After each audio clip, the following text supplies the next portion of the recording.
2009, 3 years ago, certainly has been probably the 3 most challenging years of your administration. How do you cope?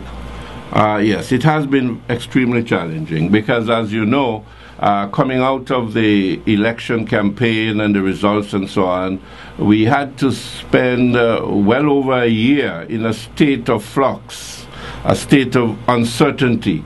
And as a matter of fact, this country lost quite some time in trying to settle down after the election results because we had to contend with court battles and all that. And so that would have affected our ability to discharge our responsibilities to this nation in a meaningful way. So the challenges have been great, and it came at a time also when the world economic situation had shown severe declines and would have affected our ability as a small, vulnerable nation operating in the context of a global economy which could impact upon us very negatively. We had to contend with that. And I think that these challenges remain to a very great extent. We have to do everything in our power to keep the ship of state afloat and moving in the right direction. And so I know that there have been difficulties for a good cross-section of the citizenry. Things have not gone as well as we would have liked them to be.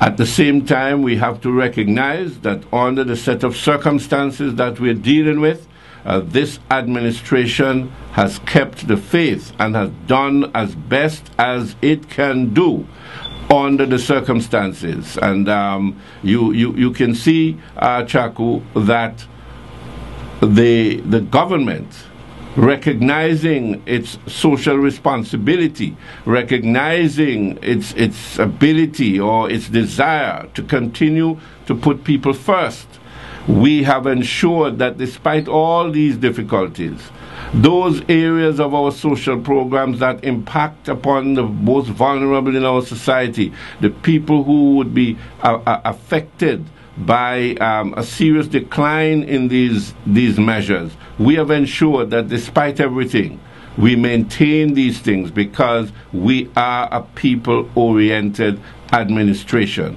So all of our social programs that we have embarked upon since 2004, despite the current economic situation and the difficulties that we are facing, we have ensured that these programs are maintained. And in fact, in some areas, we have expanded 1 or 2 of these programs. And so the people of Antigua and Barbuda should be able to see that this administration has taken the necessary steps to cushion the impact of this economic downturn.